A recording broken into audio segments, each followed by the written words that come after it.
ଏଇ ସକାଳୁ ସକାଳୁ ମୋର ପ୍ରବଳ କାମ।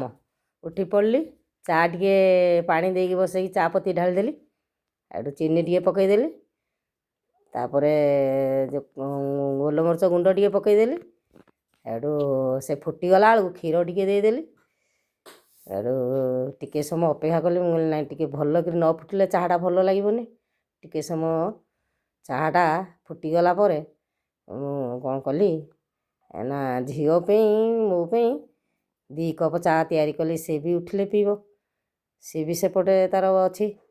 ମୁଁ କ'ଣ କଲି, ମୁଁ ଆଉ ତାକୁ ଅପେକ୍ଷା ନ କରି ନିଜେ ପିଇ ଦେଇକିରି ସିଲେଇ ଘରକୁ ଯିବି ବୋଲି ଏକୁଟିଆ ପିଇଦେଲି। ତାପରେ ସିଲେଇ ଘରେ ମୋର ସିଲେଇ ଗୋଟେ ପାଟ ବ୍ଲାଉଜ୍ ପଡ଼ିକିରି ଥିଲା, ସିଏ ମୋତେ ଅର୍ଜେଣ୍ଟ ମାଗିବାରୁ ମୁଁ କହିଲି ମୋ ଦେହ ତ ଭଲ ନଥିଲା, କରୁନଥିଲି, ଦେଖିଆ କରିଦେବା, କରିକିରି ତା'ର ରେଡ଼ି କରିଦେବା। ଆଉ ମୋର ସିଲେଇ ସରିଲା ବେଳକୁ ମୋତେ ପ୍ରବଳ ଭୋକ। ଆଜି ତ ଆଉ ସକାଳୁ ସକାଳୁ କରି ହେଲାନି, କିଣିକିରି ଆଣିକିରି ଥୁଆ ହେଇଥିଲା ଘରେ। ମୋର ଇଟିଲି ତରକାରୀ ଟିକେ ଖାଇ ଦେଇକିରି କ'ଣ କଲି ନା ରୋଷେଇ ଘରକୁ ଚାଲିଗଲି। ରୋଷେଇ ଘରେ କ'ଣ ହେଇଛି ନା ମସଲା ବଟା ହେଇ ଥୁଆ ହେଇଥିଲା, ମାଛରେ ହଳଦୀ ଲୁଣ ଗୋଳା ହେଇକି ଥୁଆ ହେଇଥିଲା। ତାକୁ ହେଠୁ ଗୋଳାଗୋଳି ଟିକେ କଲି, ମାଛକୁ ଗୋଳାଗୋଳି କରିକିରି ଏଇଟା ଟିକେ ବଡ଼ ବଡ଼ ପିସ୍ ହେଇଛି। ମୁଁ କହିଲି ହଉ ଆଉ କ'ଣ କାଟିବା, ନିଜେ ତ ଖାଇବ, କାହାକୁ କାହାକୁ ଦିଆହେଉଛି। ତାୱା ଏପଟେ ଗରମ କରିକି ଥୁଆ ହେଇଥିଲା, ତାକୁ କ'ଣ କରିଲି ନା ଗୋଟି ଗୋଟିକି ମାଛ ସବୁ ତାୱାରେ ପକେଇଦେଲି।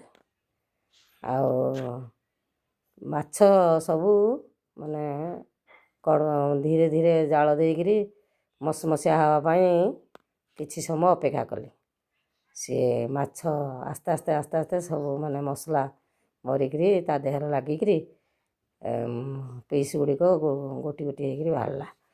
ତାକୁ ଅପେକ୍ଷା କରି କରି ମୁଁ ଧୀର ଜାଳରେ କଲି, କରିକିରି ତାକୁ ଶେଷ କରିକି କ'ଣ କଲି, ମୁଁ କହିଲି ଯାଉଛି ଟିକେ ସାଲାଡ଼ ତିଆରି କରିବି।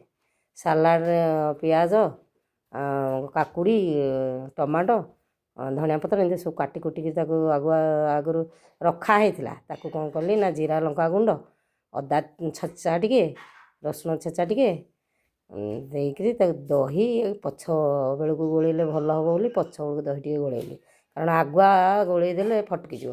ଭଜା ଟିକେ ତିଆରି ହେଇଗଲା, କାରଣ ଘରେ ତା ମାନେ ପଣ୍ଡା ବାବୁ ଖାଆନ୍ତିନି ଆଇଁଷ, ତେଣୁ ଭଜା ଟିକେ ତିଆରି ହେଇଗଲା।